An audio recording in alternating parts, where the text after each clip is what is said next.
ènìyàn. Song ministration, drama ministration. Ìtúsílẹ̀ tó dájú ó ti ọ̀dọ̀ Elédùmarè sọ̀kalẹ̀ wá. Sort of the world, drama and salvation ministry. Níbi tí ọ̀pọ̀lọpọ̀ èèyàn ti jẹ́rìí sí agbára Ọlọ́run. Bí àwọn ètò wá ṣe lọ rẹ̀ òwúrọ̀ ológo Sátidé kejì nínú oṣù àti Sátidé tí ó gbẹ̀yìn nínú oṣù. Iṣẹ́ ìránṣẹ́ tí Ọlọ́run gbé lé Apostle Peter Olúwabùsáyọ̀mí Adéyẹmí lọ́wọ́ Baptist Guest High School gbọ́dọ̀ fún Òṣogbo Ọ̀ṣun State. Fún ọ̀pọ̀lọpọ̀ àwọn èèyàn tí wọ́n fẹ́ ní ìmọ̀ ní kíkún níbi ká darí eré tàbí ká kọ eré sílẹ̀ ní ìlànà ti Ọlọ́run. Ìyẹn script writer 0706556186. Sort of the world, drama and salvation ministry. Iṣẹ́ ìránṣẹ́ tó ń sọ ní ìdẹni gíga nílé ayé.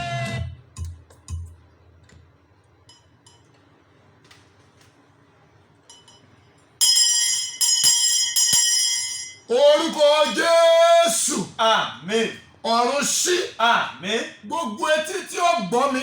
ọ̀yá ìdè lára yín kó máa já. Àmín Jésù. Ọ̀yá ọdún ti dé ẹgbà nǹkan ọdún. Àmín. Jésù Olúwa wa. Àmín. Àmín. Àmín lórúkọ Jésù. Ẹ kúlé. Ìránṣẹ́ Ọlọ́run alààyè Apostle Peter Olúwabùsáyọ̀mí Adéyẹmí òun náà lẹ ti gbọ́ ohùn wọn ní ilé tẹ́ ti gbọ́ ohùn wọn nínú ilé yẹn tí wọ́n ti kí wa pé ká gba nǹkan ọdún. Bákan náà ni àwọn nǹkan náà kan lọ́wọ́ àmì ṣùgbọ́n ẹ jẹ́ ká kọjá lọ sójú tá a fẹ́ ṣe náà. Fún tẹ bá rí pé láwọn àárín kan ó dàbẹ̀ ni pé àfẹ́ gbọ́ wọn ní afẹ́fẹ́ kò sí nǹkan kan kò sí gbọ́n kí ètò ìkó lè mọ̀ tẹ̀síwájú ẹ jẹ́ ń bi wọ́n kí lóhun tí ẹ fẹ́ gan-an fún àwọn tó ń jàǹfààní ètò ìkan lè mọ̀ pé nǹkan kan táwọn fi tí ẹ fẹ́ kàn ṣe fáwọn lélẹ́yìí. Ìbéèrè náà lè bí mi léèrè yẹn. Ó yẹ kí n bí lè torí pé àwọn kan pè mí pé ayé kí ló dé táwọn ò gbọ́ yín gbà kan mo ní kán jẹ́ kí a jọ sọ̀rọ̀ papọ̀ àwọn báwọn ò fẹ́ kí ètò ìkó dúró. Èmi náà mọ̀ wípé àwọn ènìyàn ń pè pé àwọn ń gbádùn prógráàmù yẹn o but kò mọ́ wa lára láti máa dàbí pé torí bí àwọn ènìyàn ti bà afẹ́fẹ́ jẹ́ kò jẹ́ pé ká fẹ́ tòsí irú poro yẹn pé kó mọ́ dàbí ibi tá a bára wa ṣùgbọ́n gẹ́gẹ́ bí rain power ti fún wa lórí ọ̀fẹ́ láti wọlé lónìí kì í ṣọ̀fẹ́ torí pé bá a bá dájọ́ sórí àkété wọn ò ní já wọlé Ọlọ́run lè lò wọ́ Psalm 50 ó ní pé àwọn ènìyàn mi jọ kí wọ́n bá mi dá májẹ̀mú kí wọ́n san ọrẹ májẹ̀mú ẹ wò lọ́dọ̀ yín tí ó bá ti kọ̀rẹ́tì kẹ́ pè mí Psalm 50 ni ló sọ bẹ́ẹ̀ pé àwọn ènìyàn mi jọ jẹ́ kí wọ́n mú ọrẹ májẹ̀mú wọn wá ẹ̀sà mò ń retí yín pẹ́mì mò ń retí yín kì í sọ̀rọ̀ ẹ̀sìn à ń sọ̀rọ̀ ìgbàlà à ń sọ̀rọ̀ ìdáǹdè ìsọjí orí afẹ́fẹ́ ìwọ́n fẹ́ kó wọ wákàtí ká lè jọ gbádùn ara wa ẹlòmíì kò nílò kó orí mi gbọ́ ọkùnrin adẹ́tẹ̀ yẹn kò rí ìlàísà sójú gbólóhùn lọ jáde lẹ́nu ẹ̀ ó ní lọ ṣe báyìí lọ wẹ̀ nínú adágún odò sínámù tá a bá ráyè nàyẹ lórí afẹ́fẹ́ mo fi dá yín lójú pé true revival òun yìí ìdè rẹ̀ ó jà ó lè ràn wá lọ́wọ́ ìtẹ́ tọ́lọ́run bá fi sí ọ lọ́kàn ó lè pe Kọ́láwọlé Olúwafẹ́mi ó lè pè mí láti béèrè kí ni inú àpòsùn owó ní kábàáyé sówó a fẹ́ gbé oṣù mẹ́ta a fẹ́ gbé oṣù mẹ́rin a fẹ́ gbé ọdún kan a fẹ́ gbé wákàtí kan wo ọjọ́ kan kò kéré nínú iṣẹ́ Olúwa bí o ti ń ṣe bẹ́ẹ̀ gẹ́gẹ́ lórúkọ Jésù ilẹ̀kùn àánú yóò ṣí fún wọn náà. Àmín. mo ní ilẹ̀kùn àánú yóò ṣí fún wọn náà. o tó sọ lẹ́ẹ̀kan sí mo ní ilẹ̀kùn àánú yóò ṣí fún wọn náà.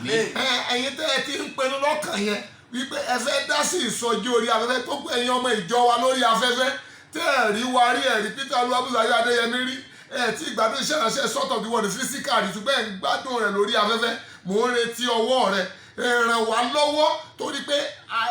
ẹbẹ̀ lọ́wọ́ gba àwọn tó bá mọ̀ wá tá à ń ṣèṣọ́jí àwọn egbowó rẹ̀ àìgbà nǹkan kan wà pé bóun láti ń survive bóun lèyìn ò sí ní máa parọ́ ṣiṣẹ́ ìránṣẹ́ àìparọ́ àwọn èyí ṣe àìdẹ́ sọ̀rọ̀ òdì fún yẹn ṣùgbọ́n Ọlọ́run lè lò ọ́ àlàáfíà ni fún yín bẹ́ẹ̀ ṣe ń ṣe bẹ́ẹ̀. Àlàáfíà ni fún wa nílé ẹ̀yin olólùfẹ́ ìkànnì Ray Power 95.1 FM bẹ́ẹ̀ ṣe ń ṣe bẹ́ẹ̀ kó tó di pé ìránṣẹ́ olówó bá wa sọ ohun tí wọ́n ní ní àkókò fún ti tòní ẹja kọjá lọ sókè lọ́hùn náà mò ń bọ̀. ọ̀pọ̀lọpọ̀ wà nínú ìdè nígbà tí wọn kò ní ìtúsílẹ̀ láti ọ̀dọ̀ Elédùmarè wá ìdí rẹ̀ tí Ọlọ́run fi gbé iyọ̀ ayé kalẹ̀ Sort of the world drama and salvation ministry pápá ìrere láti wàásù ní ìgbèríko sí ìgbèríko láti fi ọ̀rọ̀ Ọlọ́run bọ́ ọ̀pọ̀lọpọ̀ àwọn ènìyàn. Song ministration, drama ministration, ìtúsílẹ̀ tó dájú ó ti ọ̀dọ̀ Elédùmarè sọ̀kalẹ̀ wá Sort of the world drama and salvation ministry níbi tí ọ̀pọ̀lọpọ̀ èèyàn ti ń jẹ́rìí sí agbára Ọlọ́run bí àwọn àwẹ̀ tó wá ṣe lọ́rẹ́ òwúrọ̀ ológo sátidé kejì nínú oṣù àti sátidé tí ó gbẹ̀yìn nínú oṣù iṣẹ́ ìránṣẹ́ tí Ọlọ́run gbélé Apostle Peter Olúwabùsáyọ̀mí Adéyẹmí lọ́wọ́ Baptist Girls High School gbọ́dọ̀ fọ Òṣogbo Ọ̀ṣun State fún ọ̀pọ̀lọpọ̀ àwọn èèyàn tí wọ́n fẹ́ ní ìmọ̀ ní kíkún níbi kádàrí eré tàbí kákó eré sílẹ̀ ní ìlànà ti Ọlọ́run ìyẹn script writer 0706556186 Salt of the World Drama and Salvation Ministry iṣẹ́ ìránṣẹ́ tó ń sọ ní ìdẹni gíga nílé ayé. Kó tó di pé a kọjá lọ sínú ọ̀rọ̀ Ọlọ́run ìránṣẹ́ Ọlọ́run Apostle Peter Olúwabùsáyọ̀mí Adéyẹmí tí àwọn èèyàn bá láǹfààní àti dáwọn fẹ́ ran iṣẹ́ ìránṣẹ́ yín lọ́wọ́ àsùnwọ̀n ni wọ́n lè máa fowó ránṣẹ́ sí àsùnwọ̀n tó jẹ́ ti iṣẹ́ ìránṣẹ́ yín gangan ìṣẹ́ ti Akọ́láwọlé o. wọ́n lè bá wa fi sí orí àpò ìṣòwò wa ní UBA Bank is 208 174 4192 lẹ́ẹ̀kan sí 208 170 4192 UBA Salt of the World Drama and Salvation Ministry. láàrin ìṣẹ́jú péréte ẹ bá mi báwo yẹn sọ̀rọ̀ Ọlọ́run nínú ni. ẹ̀yin ènìyàn wa nínú ìsọjí orí afẹ́fẹ́ ta lẹ́yìn ohun tó Olúwa rán mi sí yín ẹ mọ bí tá a bá dé níjẹ̀jọ́ àmọ́ kí gbogbo ẹ̀yin ènìyàn tẹ́ jàǹfààní ológo ìjẹ̀jọ́ tí ọwọ́ Ọlọ́run kàn yín tí ẹ sì wá wá kàn ẹ ṣe púpọ̀ ẹ̀rí yẹn ò tí ì tán o torí ẹ̀ tí ì gba nǹkan ọdún gbọ́ ọkọ̀ rẹ tó wá sórí omi lọ́wọ́ olóore rẹ lásàálẹ̀ ó yá gbà lórúkọ Jésù. Àmín Jésù. mo ní ó yá gbà lórúkọ Jésù. gbọ́ ìyanu tí ò tí ì ṣẹlẹ̀ sáwọn aráalé rẹ rí gbọ́ lásàálẹ̀ yìí lórúkọ Jésù àní kó gbà. Àmín Jésù. ẹ wo àkókò tí ẹ ti dé yá mi létí ẹ ní fásitì 18 bí tá a dé ní gẹ̀jọ sọ rántí n tó ṣẹlẹ̀ ọyá kí ló wí náà. Ìwé Ìṣe àwọn Àpọ́stélì orí 16 ẹsẹ̀ 22 ó sì ń ṣe èyí ní ọjọ́ púpọ̀ ṣùgbọ́n nígbà tí inú Pọ́ọ̀lù bàjẹ́ tí ó sì yí padà ó wí fún ẹ̀mí náà pé mo pàṣẹ fún ọ ní orúkọ Jésù Kristi kí o jáde lára rẹ̀ ó sì jáde ní wákàtí kan náà. ní wákàtí kan náà lèmi ń retí wákàtí rẹ ti dé mọ̀mọ́ bàbá kan pè mí láti Ìrẹsì ó ní lọ́wọ́lọ́wọ́ bẹ́ẹ̀ ó ní sẹ́ẹ̀rí nù ilé wa ni ó ní ara ń ta òun lọ́wọ́ wọ́n ní ìyàwó táwọn ojú máa fi kóńjà káríwọ̀ wọ́n lórí àròyé yẹn làwọn wà ní ṣíṣe kèé ṣàwálà gbéra wa wá bí kò sí ẹ̀mí mímọ́ ẹ gbọ́ ẹ kọrin pẹ̀lú mi nínú ilé ẹ̀yin tẹ́ ẹ fẹ́ la ọdún ìjà ẹ wí pé ẹ̀mí mímọ́ múra fún mi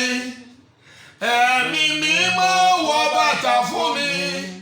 kọ́mọ aráyé má bọ́ mi lásán o múra fún mi ẹ̀mí mímọ́ ẹ̀mí mímọ́ ẹ̀mí mímọ́ múra fún mi ẹ̀mí mímọ́ wọ bàtà fún mi kọ́mọ aráyé má bọ́ mi lásán o múra fún mi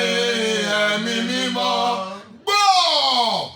Gbogbo aṣọ tá a wọ̀ lójú oorun látọwọ́ ìjọba òkùnkùn iná bọ́dà iná bọ́dà gbọ́ mo rọ̀jò agbára ọ̀rọ̀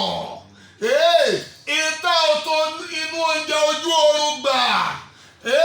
mo kọjú ìjà sí gbogbo agbára àtọwọ́ tó fún ọ lóúnjẹ jẹ ó yá la ní wákàtí kan náà ó ní ẹ̀mí yẹn fi sílẹ̀ gbogbo ẹ̀yin ẹ̀mí tí ń tà tí ń rà nínú ayé àwọn ènìyàn yìí mo pa á láṣẹ ni mi ò dá lábàá ó yá kílẹ̀ ń dúró ṣe ẹ pàṣẹ ẹ jẹ́ láti inú ilé agbára tí mo wà yìí mo wọnú yàrá agbára mo sọ̀rọ̀ agbára mo rọrùn agbára jáde ẹ gbọ́ obìnrin yín ọkùnrin yín tó ń forí rẹ̀ gbágiri tí ń forí rẹ̀ gbágiri gbígbẹ tí ń gbé pẹ̀lú ìnira ó yẹ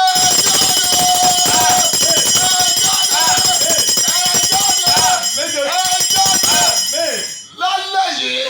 Olúwa ní kí n sọ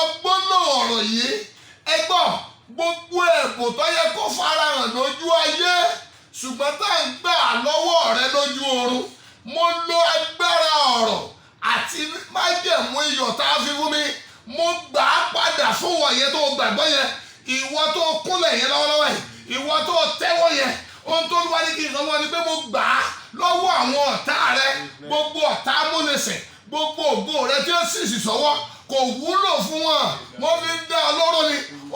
yẹ gbà á bọ́ọ̀dà mo ní gbà á ó yẹ gbà á ó yẹ gbà á ó yẹ gbà á ó yẹ gbà á ó yẹ gbà á ó yẹ gbà á ó yẹ gbà á ó yẹ gbà á ó yẹ gbà á gbẹ̀bùn ọdún rẹ ilé tó sọ pé onísìmẹ́ntì ti di 4,000 pé ẹ̀mí lè continue ilé yẹn á jẹ́ pé parí kó tó di December 25 èmi kàn ni mo sọ bàbá mi ló sọ̀rọ̀ láti jègbojègbò agbára rẹ̀ gbọ́ kò sí tó fẹ́ kàn pẹ̀lú wàhálà Nàìjíríà ń bá wàhálà rẹ̀ yí ìyanu tó fọkàn sí ó yẹ gbà á lójú wo ẹ̀mí mímọ́ inú mi ló ní sọ fún ọ pé o ti parí ilé yẹn o ti parí project yẹn ọkọ̀ yẹn ti dé owó iléèwé ọmọ yẹn ti jẹ́ sísan ó jẹ́ gbèsè má ó jẹ́ gbèsè má nínú ẹ̀wọ̀n gbèsè tá a fi ọ sí ọyá jáde ó dòmìnira ó ṣe mí bíi kí n máa bá a lọ ni ṣùgbọ́n mo ń wo agogo ọwọ́ mi olóòtú ṣe ẹ sí mi lẹ̀ kí n máa bá a lọ. Tábà ni a ṣì nílẹ̀ àpọ́sù ó dàbí pé a ò ní lè ṣe ohun kó mọ́ lónìí àkàn torí èmi gan gbádùn Jésù lọ́wọ́lọ́wọ́ bẹ́ẹ̀ tí ṣe ń sọ̀rọ̀ yẹn Ọlọ́run ṣeun yóò sì mọ̀ fún yín ṣùgbọ́n fún ìṣẹ́jú méjì sí ẹ kàn bá mi gbàdúrà fáwọn aráalé kẹ́tún sọ̀rọ̀ àṣẹ sínú ayé wọn. ọ̀dà ẹ tẹ́wọ́ yín báyìí ìwọ tó o bá ti ṣe bẹ́ẹ̀ kankan ohun tó bá ti nígbàgbọ́ nú ẹ̀gbẹ́ wájú tó ẹgbẹ́ irinṣẹ́ rẹ lọ fẹ́ fi wájú láì kó mi ní láì kó òróró ni tó bá tẹ́bi tí ń dùn ọ́ ní gbọ́wọ́lé Ọlọ́run ìpè àti májẹ̀mú o tó bá lè pé kò ṣeé ṣe fún iyọ̀ láti bàjẹ́ Ọlọ́run májẹ̀mú tó rán mi níṣẹ́ gbogbo bí èṣù ti bá yé àwọn èèyàn yìí jẹ́ Ọlọ́run tó ṣe rà àní bí èṣù ti bá yé rẹ jẹ́ ibi èṣù ti rán ọ tó ti fi ọ sí ògoloto ó yẹ jáde orí ọ̀fẹ́ Jésù ó yẹ kó gbìyànjú jáde àfihàn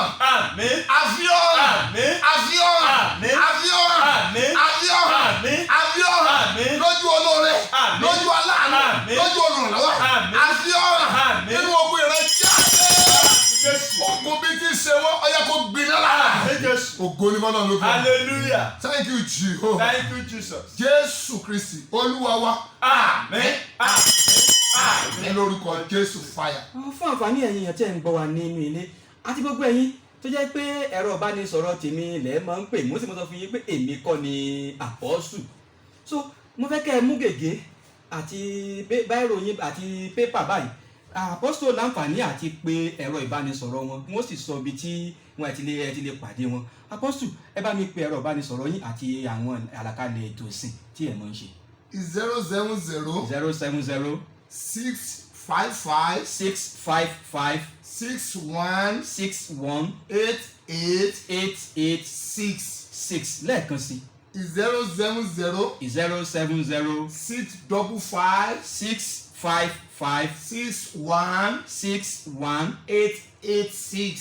886. Báwo ni àlàkalẹ̀ àwọn ètò?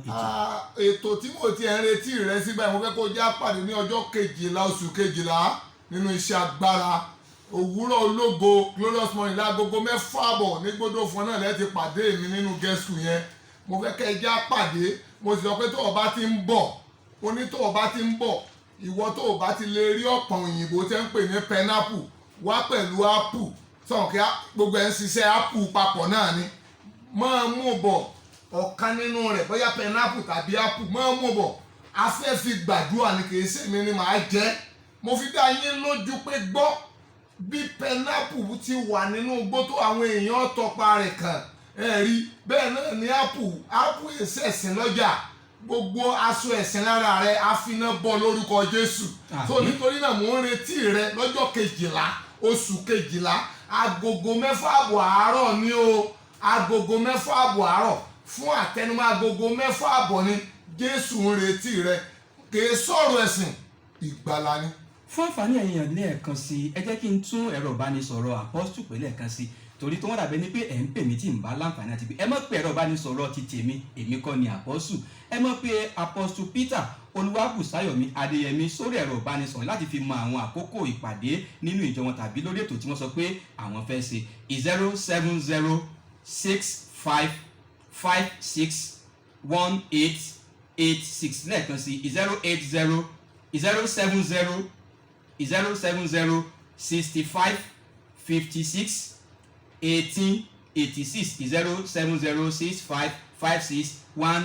07065561886 àlàáfíà ní fún yín gẹ́gẹ́ bí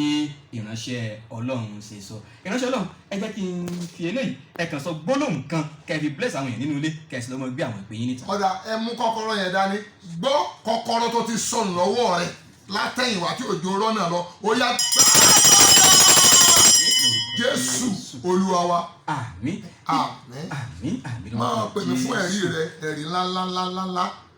bíbá náà ni màá ti ṣí ìránṣẹ́ Ọlọ́run kalẹ̀ pé kí wọ́n lọ mọ́ gbé àwọn ìpè wọn wá àwọn ìpè wọn ní ìta kì í ṣe àwọn nìkan ni wọ́n wà ní ilé agbára o Deacon Sunday Fọlọ́runṣọ́ wọn jọ kọ́wọ́rin wá náà ní pẹ̀lú Evangelist Festus Olúwayẹmíká àwọn náà ni wọ́n jẹ́ amúgbálẹ́gbẹ̀ẹ́ Apostle Peter Olúwabùsáyọ̀mí Adéyẹmí.